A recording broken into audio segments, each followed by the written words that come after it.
ഈ ദുരന്തമുഖത്ത് കേരളത്തിലെ സാംസ്കാരിക സംഘടനകൾ, സാമൂഹ്യ സംഘടനകൾ, രാഷ്ട്രീയ പാർട്ടികളൊക്കെ തന്നെ നടത്തിയിട്ടുള്ള സേവനം എന്ന് പറയുന്നത് അതിശയകരമായിട്ടുള്ള, ഒരുപക്ഷെ പിന്നെ കേരള മോഡലിനൊക്കെ നമ്മൾ പറയുന്നതിന് തത്തുല്യമാം വിധത്തിൽ എടുത്തു കാണിക്കാൻ പറ്റുന്ന ഒരു വലിയ സേവന പ്രവർത്തനങ്ങൾ തന്നെയാണ്. നമ്മൾ എല്ലാവരും പ്രശംസിച്ചിട്ടുള്ള കാര്യത്തിൽ പ്രത്യേകിച്ച് പറയേണ്ട ഒരു കാര്യമാണ്, നല്ല മനുഷ്യരുടെയും നല്ല പാർട്ടികളുടെയും നല്ല സംഘടനകളുടെയൊക്കെ പങ്കാളിത്തങ്ങൾ വേണ്ടുവോളുണ്ടായിരുന്നു.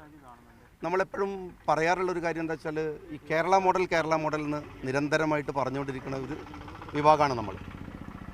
പക്ഷേ കേരള മോഡൽ എന്ന് ഇനി നാളെ ചരിത്രം അറിയപ്പെടാൻ പോകുന്ന അത് ഒരു പക്ഷേ ഇപ്പോൾ സംഭവിച്ചിട്ടുള്ള ഈ ദുരന്തത്തെ എങ്ങനെ നമ്മൾ കൈകാര്യം ചെയ്യുന്നു എന്നത് വെച്ചിട്ടായിരിക്കും.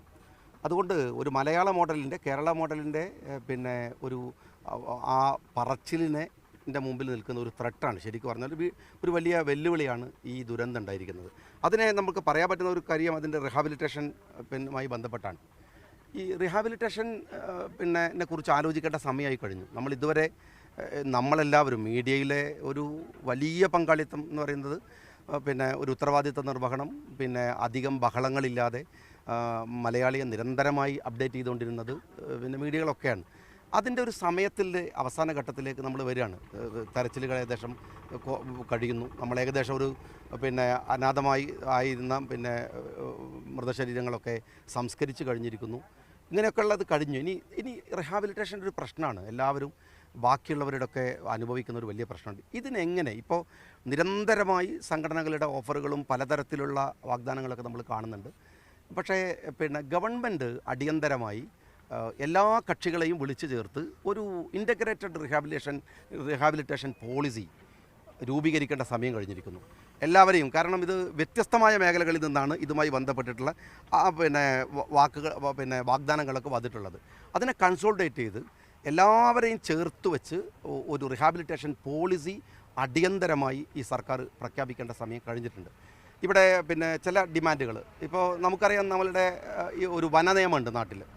അത് ഭൂമിക്ക് ഭൂമി എന്നാണ്. നിങ്ങൾ ഒരേക്കർ ഭൂമിയാണ് വനം ത്തിൽ നിന്ന് നിങ്ങൾ എടുക്കുന്നതെങ്കിൽ ഒരേക്കറിന് തത്തുല്യമായിട്ട് ഉള്ള ഭൂമി നിങ്ങൾ വനത്തിന് തിരിച്ചു കൊടുക്കേണ്ടുന്ന ഒരു നിയമം, വന നിയമം ഉള്ള ഒരു പ്രദേശമാണ്. പ്രത്യേകിച്ച് വയനാട്ടിൽ അത് വല്ലാതെ പലയിടങ്ങളിലും പാലിക്കപ്പെട്ടിട്ടുള്ളതാണ്. ഇതിന് തത്തുല്യമായ വിധത്തിലുള്ള റിഹാബിലിറ്റേഷൻ ആയിരിക്കണം നടക്കേണ്ടത്. കാരണം എന്താണെന്ന് വെച്ചാൽ ഭൂമി നഷ്ടപ്പെട്ടവന്, വീട് നഷ്ടപ്പെട്ടവന് തത്തുല്യമായ പരിഹാരം കൊടുക്കാൻ കഴിയണം.